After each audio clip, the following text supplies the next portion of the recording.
let's get into week 3. Here we go. Week 3. First thing we do, remember, each week is that we kind of review what happened in week 2. I gave you week 2 tasks. Same things. We're going to talk about the challenges, the rewards you had for each one of those different activities. Adding names, making phone calls, writing your notes, listening to the DVD, a lot of the same things. But I also want you to kind of evaluate the open house. You know, I asked you to sit in an open house at the end of the last week. I hope you took it seriously. How many people came? Did you get any leads from that open house? Did it actually generate any leads for you? More importantly, what did you learn at the open house? I'm a huge, huge proponent that every time we do an activity, we should consciously become aware of what we learned from the activity. Does that make sense to you? And most people in our business don't slow down for even 3 minutes enough to ask themselves, what did I learn from the activity? What am I never going to do again? You know, like have the seller there with me for 3 hours. That's how you turn 3 hours into an 8-hour open house. And so, we learn those things. Okay? So what did you learn? Make sure you get there early enough to, open the doors and windows to air out the house. I mean, pick up the stuff they didn't pick up. I mean, it's just amazing to me how people might leave the condition of their home for an open house. I learned the hard way how to set directional arrows for open houses. I put it at the house, then I went down the block, then I went down the corner, and by the time I got back, there were people already walking through the house. I learned to set the arrows out furthest away, then go towards the house. So all these little things we have to become conscious of. And so the purpose of me even having a little, review in there is to get you constantly thinking, what did I learn? What did I learn from this experience? All right, let's talk about buyers. We're going to talk about buyers. And I'm going to say something right up front that, I've been around this thing a long time. There's a lot of expressions we use in the real estate business, and one of the expressions that's been around since the beginning of time, as long as we've been around, are things like, buyers are liars. I'm going to offer to you, I've never agreed with that. I've never accepted that. The reason that expression has come to be is because it's not uncommon for a buyer to buy a home different than what they described to us originally they were looking for. I don't think the buyers are liars. I think that phrase was invented by the sales industry to cover for our inability to ask the right questions. We're showing people homes that we have no business showing them. And I'm going to try to show you specifically how I eliminated that, prevented that totally from happening to me. But the most significant question I ever learned to ask buyers was the one right there in front of you, and that is, why do you really need to buy? I'm just kind of curious. All right, now let's use a real scenario. Somebody's referred to you. You call them up. You start talking to them. Maybe you don't know them. Maybe a difference, but I'm talking to them and they say, we're looking for this price range in this part of town. And here's the kind of things we want. And I'm getting all excited now because I got me a buyer. Man, I got me a buyer. All right. And then I'm going to suggest that you slow down, take a deep breath, and ask the question. And you got to come up with, maybe if you're not comfortable with those words, come up with something similar. And the question is, I'm just kind of curious, before we just start driving around looking at houses, you know what I really like to know? Why do you really need to buy one anyway? I mean, why do you really need to buy a house? Because I'm here to tell you, when I finally started asking that question about 4 years into my career, and I asked it for over a dozen years, what I discovered were over half the buyers said what? When I say, why do you really need to buy a house? They say what? Well, I don't really need to buy one. Oh, good. Hey, here's an idea. Why don't I introduce you to the sellers who don't need to sell? How about that? Wouldn't you like to say that once, just one time to somebody? Well, what I learned was that it's not healthy when we as a real estate agent are more motivated for them to buy a house than they are.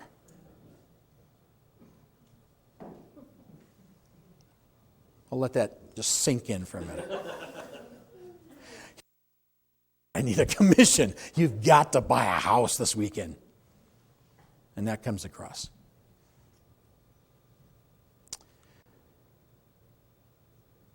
I rate in the top 5 of my worst experiences in my real estate career what happened to me in my first year with a buyer. It happened to me one time, and I made a promise to myself I would never, ever let that happen to me again.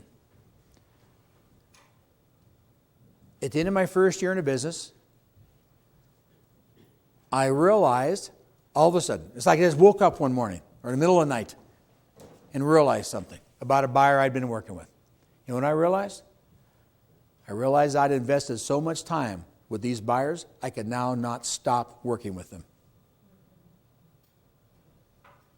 It's one of the worst feelings I've ever experienced in my career. I can't stop now. You put too much time into them. You had no choice. And maybe you finally sell them something. And you close it and you get a check. Don't compute how much you made an hour. Don't go there. And I swore I'd never do that again. And for the next 16 years, I never did it again. And I will tell you the reason I was able not to do it again is because I learned to categorize my buyers. I categorize my buyers. They're either a 1, 2, or 3. And I know that's pretty basic, but I also know that 80% of the people in this business don't do it. A number 1 buyer is who we're all looking for, and there's only one criteria. They have a date to move. That's it. Don't make it fancier than it needs to be. They tell you, well, we got to be here in 10 weeks. Yes. And that's the buyer. We miss dinner with our families. We cancel days off. We miss the grandkids' soccer game. We pay the ultimate price for number 1 buyers. Is that all right if I say that? It's the truth. It's the nature of the beast. It's the way we're wired. I can't change that, so I'm not going to try. But here's what I'm going to try to change. You got a number 2 buyer. You know what the criteria for number 2 buyer is? They need to move. They have no date. They need to move, but they got no date. Who's that? You know who that is? I'll tell you who that is. They got their home for sale today. That's a good buyer. I'll work with them. I'll give them my time. I'll even show them some houses. Here's my message and what I've learned in over 30 years of watching real estate people, being one myself for over half that period of time. If you don't have criteria that separates a number 2 from a number 1 buyer, the risk you run is that you will give a number 2 buyer number 1 priority. Do you hear what I just said to you? Yes. And as an industry, we have got to stop doing that to ourselves and our family. They deserve, and we deserve better. Would you accept that? Yes. And then you got a number 3 buyer. My definition, everyone else. If you looked at my last year's business plan, you would see written in black and white in my last year's business plan, eliminate all number 3 buyers. I don't work with them. I simply do not work with them. I only work with 1s and 2s. And depending on your market conditions, at the time of the filming of this, we're in a pretty tough market in the United States. Canada, my friends in Canada, their market's moving in the same direction, following the United States. My friends in Australia and New Zealand who watch these videos, they're in a tough market. So there's a tough market worldwide right now. But here, listen to this. Your number 2 buyer needs to move, has no date. In the U.S., and most of the U.S., almost all of Canada, just 2 years ago, 3 years ago, they were almost a number 1 buyer. Yes or no? As soon as I put the house on the market, it's going to be gone. We better get out there and see what's out there before we even put the sign in front of the house. So you got to go with whatever the market conditions at the time on how you treat your 1s and 2s. I'm working with a young guy in a state, certain state, and just a few weeks ago, I'm kind of coaching this young guy, and I was puzzled because when he filled out the initial coaching questionnaire, he said to me he's working 7 days a week. He has no balance whatsoever, and he's got 0 sales. And I said, that doesn't equate. And I got on the phone with him, and I said, I don't understand how you're working 7 days a week and you got no sales. You got nothing going on. He goes, I don't know, I'm just busy, busy, busy. And I said, well, we need to start with the number one time, the number one time consumer are buyers. So let's start with buyers. How many buyers have you got? And he said, I got 11. And I said, no, you don't. He says, what do you mean? I'm like 800 miles away. We're on a telephone. He says, I got 11 buyers. I says, no, you don't. He says, how do you know I don't have 11 buyers? I said, I sold over 200 homes a year for 6 years in a row. I've had a lot of buyers. I've never had 11 buyers at one time in my entire career. You can't have 11 buyers and no sales. Are you with me on this? It defies common sense. He said, I thought I had 11 buyers. I said, here's what we're going to do. I'm going to call you tomorrow, and you're going to categorize your buyers, 1, 2s, and 3s. And you're going to tell me how many you got in each category. Called him next morning. I said, okay, let's get into it. How many number ones have you got? He says, I see where you're going with this. He says, you're right. I got 3. I only got 3 number one buyers. I said, no, you don't. You can't have 3 number one buyers and no sales. Let's go through them. Tell me, why are they number ones? He said, well, the first one, they're a young couple. They got like 80 to 100,000 cash. Really? Yeah, as soon as they sell their house, he said. We finished the process. Here's what he discovered. He had 1 number 1. He had 3 number 2s. And he had 7 number 3s. To his credit, this young guy took my advice. And the first thing he did is that he jettisoned the 7 number 3s. And it took a tremendous amount of courage for him to do that. Yes or no? Yes. You know why we don't want to get rid of some of the buyers we're working with? Because if we get rid of them, we got nothing else. It's the best we got to choose from. And if we don't have those, I got to go out and replace them. And we're fooling ourselves thinking that we got buyers. Let me just cut to the chase. This young guy came back and told me 10 days later, he said, he called me, he was so excited, he called me on Monday morning, he said, I want you to know I got my first sale. And I said, good for you. And he said it was the 1 number 1 buyer that I ended up with. And here's what he said to me. He said, I like to think I would have sold them a house anyway, but I think because of what I went through with you, what it forced me to recognize is who that 1 number 1, so like the laser beam focused on those people. And what I eliminated, prevented from happening, is that possibly because I was trying to keep so many people happy, I kept that 1 number 1 from slipping between in the cracks. You hear what he just said? Yes. And all of us can relate to that. All of us. I'm going to give you an idea that very few people very few real estate people do. I believe very strongly that we should use a buyer's package. A buyer's package, in this industry, we're known for having lots and lots and lots of stuff for sellers in our listing material. We have pre-listing packages. We've got all these things that we're all excited about, and we do all these things for sellers. And then when it comes to buyers, typically what we do, here's my card, and we're going to get in the car and drive around. We're stumped on why it is that we don't have a lot of loyalty from a buyer back to us. I'm going to suggest it begins with what little we give to them that commands some loyalty.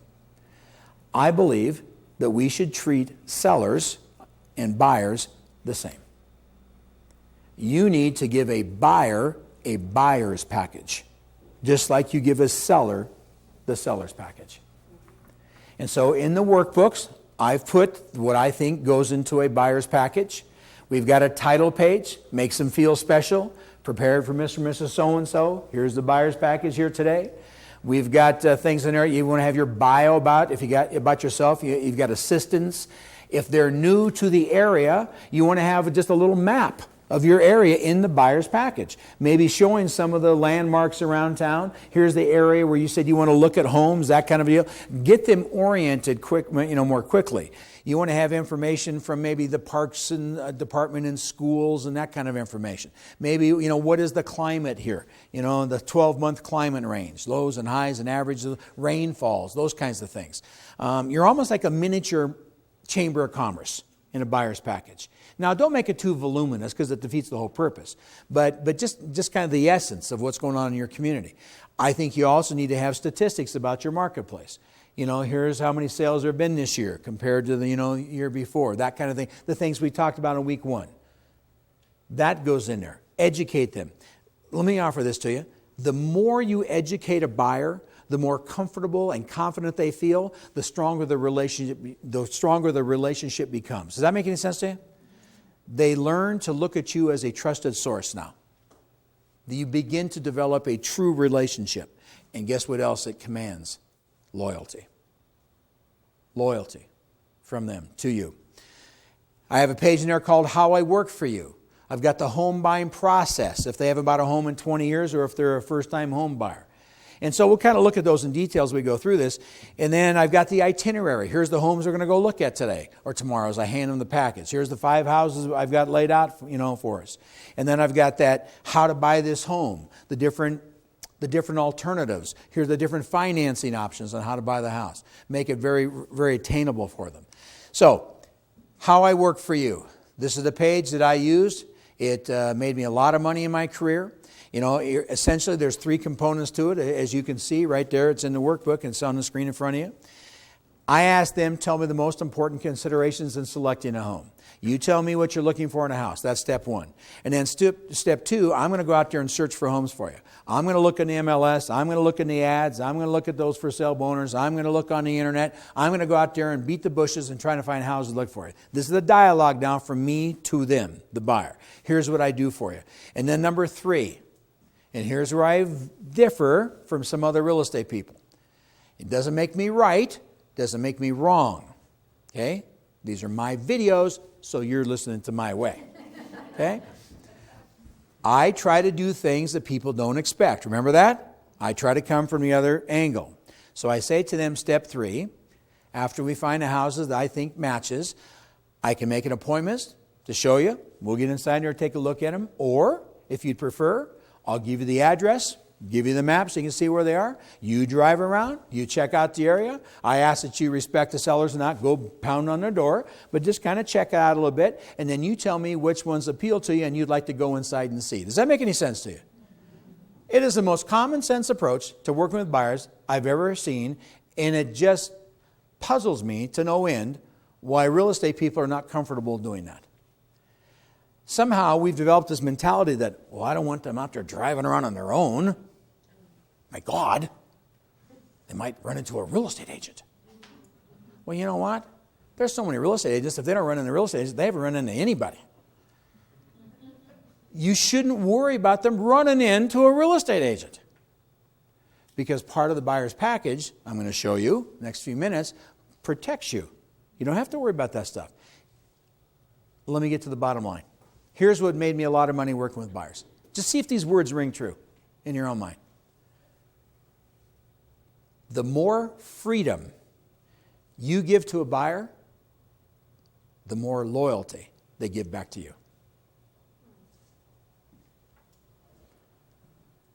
The more you try to hang on to them, like our kids, the more they wiggle, squirm, and fight and want to get away. Yes or no? Yeah. It's just common sense. And if you put the right package together, you don't have to worry about them going behind you and buying something. The home buying process, if they're a first-time home buyer, or as I said, if it's been years and years since they bought a house, you kind of walk them through. Different parts of the United States uses different terminology. We have closings, they have settlements. You say the word escrow to half the United States, their eyes glaze over. They have no idea what you're talking about. Be careful when you use real estate terminology, especially with people coming into your community from different communities. Don't assume that they use the same terminology you do. So you explain to them, here's the process. We're going to look, get the houses. We're going to go look at them. And then here's the contract. And I actually gave the buyers the contract. Here's the contract. Hold it right there. Hang on to it. Get comfortable with it. Because a contract in states and provinces, they all have different contracts. And some states are so litigious, they're overwhelming the paperwork that people have to sign to buy a house today. And it'll just get worse and worse and worse as the years go on.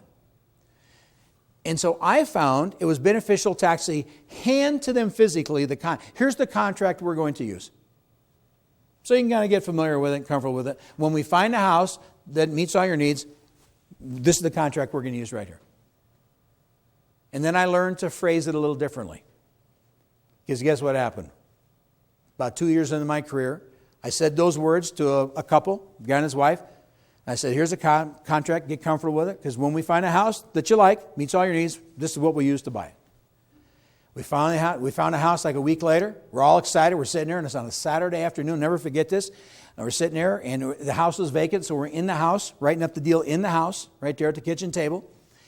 And I go for my briefcase, and she says, opens her purse, and she pulls out the contract. She goes, I've been saving this for a week. Here it is. And I had given the impression that's the only one.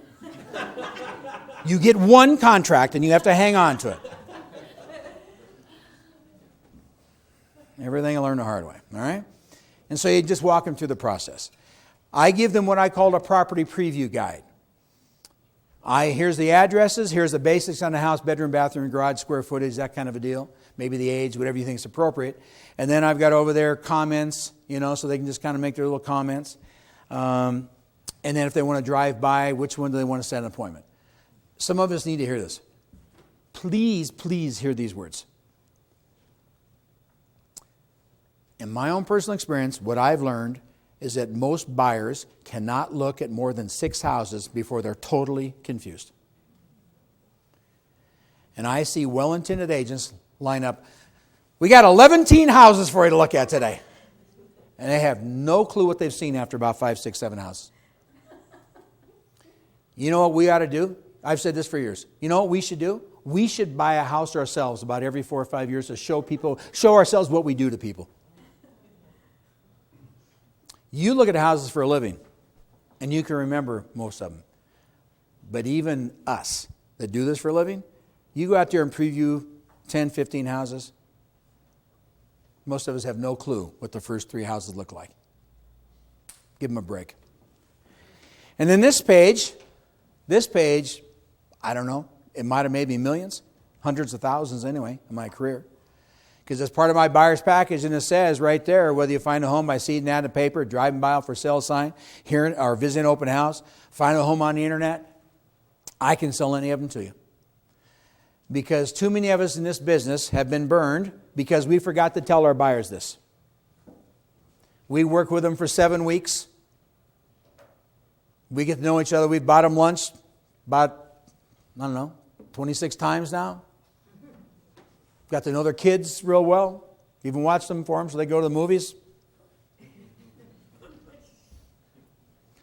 And they call us on Saturday evening because they're so excited they want us to be the first to know that they bought a house today. And you say, you what? We bought a house. We knew you'd be excited for us. We just happened to be driving by. Anybody know what I'm talking about? We've all got scars for that one. This page, as simple as it is, prevented that from happening. Because I'm here to tell you, most buyers don't go behind our back. They're not going behind our back. They have no idea this is how it works. So make sure you cover that. How to show homes. Here's a couple of things. Real simple to the point. This is my system. Step 1, what I call tour the home on paper or online. Some 87% of buyers today, in the year we're filming this, 87% of buyers have been online looking at houses before the first conversation is held with a real estate agent.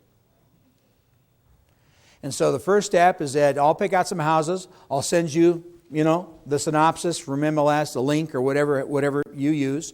Let them look at it. Step 2, go out there on your own, drive around, check it out, see what you think of the area. Because some of us have already experienced this. We got 3 houses lined up. They're in our front seat and back seat of our car. We drive in the neighborhood. We pull onto the street. We pull up in front of the house, and they're going, "Oh, we don't need to see this one." They eliminate it just from curb appeal. Anybody know what I'm talking about? Yeah. Not only is it a monumental waste of your time and their time, I offer to you more damaging is the loss of your credibility in their eyes. Trying to show them something that, if they don't say the words, these are the thoughts going on. Why did he even show us this? He has no sense of what we're looking for. Can you hear that? That's reason enough alone, I felt, to let them get out there, drive around. Prove it on your own. And then step 3, I only show them homes they like. So I'm just kind of hammering this point because it's always been a sensitive area for me. And I think it's one of the biggest mistakes we make as agents working with buyers. Here are the questions that eliminated people being buyers or liars. This is the question that helped me show homes to people that matched what they were actually looking for. I don't say to them, "Hey, tell me what's really important in a house. Tell me what you're really looking for. Give me your most important things in a house." I have learned over years and years and years of experimentation, you get a total different response when you ask that question right there in front of you right now. And that is, please tell me the 3 features a home absolutely must have in order to even consider living in it. Now, I may come across real dramatic here because I slowed down and the inflection of my voice went up, but I'm trying to make a point. There's 3 components to this question. The first one is the 3 most important features. I've discovered when you tell people to prioritize a response, you get a whole different answer than if you say, "Tell me what's important to you." Does that make any sense to you? You give me the 3 most important. You may think I'm making this up. I've had couples in front of me. Here's the first one. Oh, here's the second one. Here's the third one. And she says, "That's not the third one. This is the third one." And I've had people almost get into an argument right in front of me. I said, "You can have 4. No, you can have 4. It's okay." The second component, absolutely must have. I'm emphasizing the importance of their response. And the third component, in order to even consider living in it. You get people to emotionally move into the house. Can you see yourself living in this house? It's got to have this in order for us to even consider living in it. I hope you use that question. Second question. Every home we look at, I'm going to ask you one question, and that is, why didn't we buy this one? Very few real estate people have ever asked that question. I began to experiment with that years and years ago, and you got to be very careful how you say it, because you can come across like you're real pushy, but here's let me give you a flavor of how I said it. As we go out and look at houses, so that I don't waste your time showing you houses that don't really work for you, if it's okay, what I'd like to do, every time we look at a house and we walk out and you say, "No, this doesn't work," I'd simply like to ask you, why did we not buy this one? Why did we eliminate it? By you telling me that, I can dramatically reduce the number of homes we have to look at. Does that make sense to you guys? And it makes sense to them too. And that's what's important. Maybe near the top of the list of my pet peeves about this industry is that a lot of people in this industry do not accept the fact that they are a salesperson. My own personal observation, well over 80% of the people in this industry have never had any formal sales training. When you take developing relationships like we've heard about week 1, week 2, now week 3, when you combine building relationships with actual sales skills, that is a powerful combination. Would you accept that? A lot of people in real estate make money simply because of the relationship aspect. You throw in a couple of sales techniques, and I'm not talking about slick. I'm not talking about, how tricky I am. It's got nothing to do with it. You can't sell a house to someone that they don't want to buy. I don't care how good you are. Study sales techniques. Get the CDs. Get some DVDs. Get books. But you know where you learn the most? Study other salespeople. I'm going to offer to you, you will learn more by watching another salesperson from a total different profession than any book you ever read on sales. And I'm going to have you do that in this week's tasks. Because they won't buy it if it doesn't work for them. I don't care how good you are. Part of sales is in how you package your material. We don't have time in this series to go into great detail, but whether it's a pre-listing package for sellers, whether it's a buyer's package for the buyers, I hope that you hear these next few words. They're not in the workbook. They're not on a screen. They're from my lips to your ears, and I hope you hear them. Made me millions.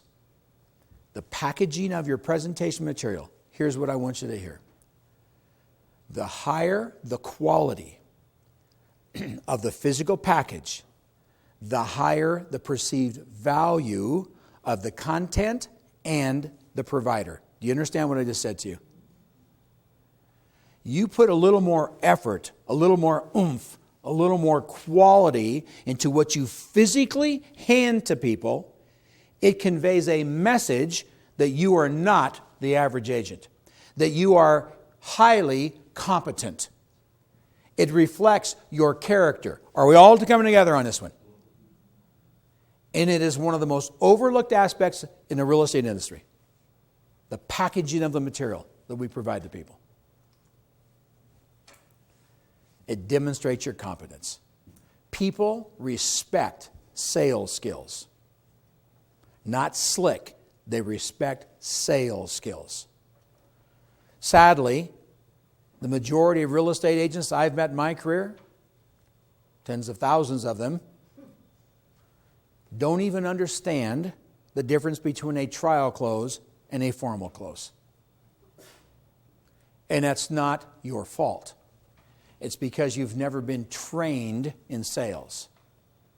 I wasn't trained in sales. I took it upon myself to understand how you sell things to people.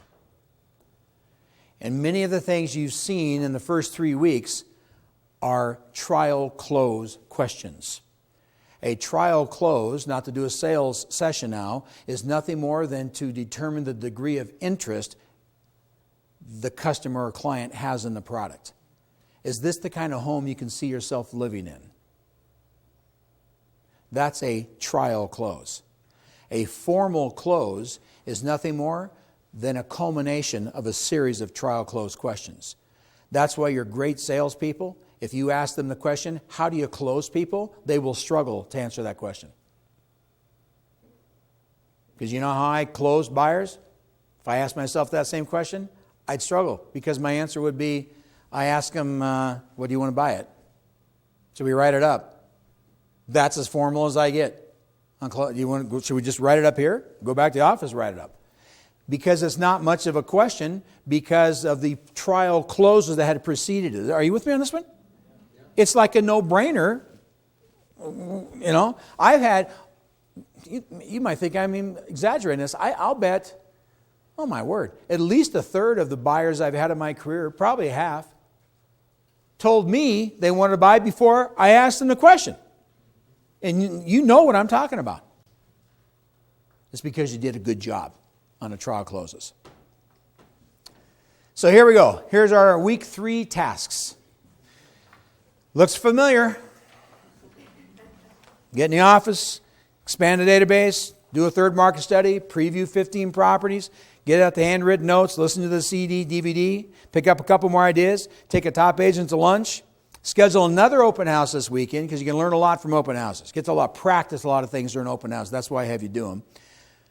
Study 3 salespeople. Study 3 salespeople. What do I mean by that? Do's and don'ts. This is what I mean. You go to the department store this evening, because you got to buy something, some kind of garment or whatever. Whoever it is that works with you, that helps you, become more consciously aware of what they say and do than you've ever been before. And as soon as you finish, whether you buy it or not, and you walk out, I'm going to encourage you to take 90 seconds and ask yourself the question, what did they do that I thought was pretty effective? And then ask yourself, what did they do, if anything, that, boy, I hope I never do that. You with me? That's how you begin to learn sales techniques. 3 people in the next week. So don't think of you have to go talk to a car salesman. I mean, none of us want to do that. All right? I was raised in the car business. Just that everyday guy or gal who's out there selling things. And then, the last thing you got down there for week 3 task, I want you to find 2 buyers. And there's 2 primary ways you're going to find 2 buyers. And they're already on your list of tasks. Get on the phone. Get on the phone with people you know.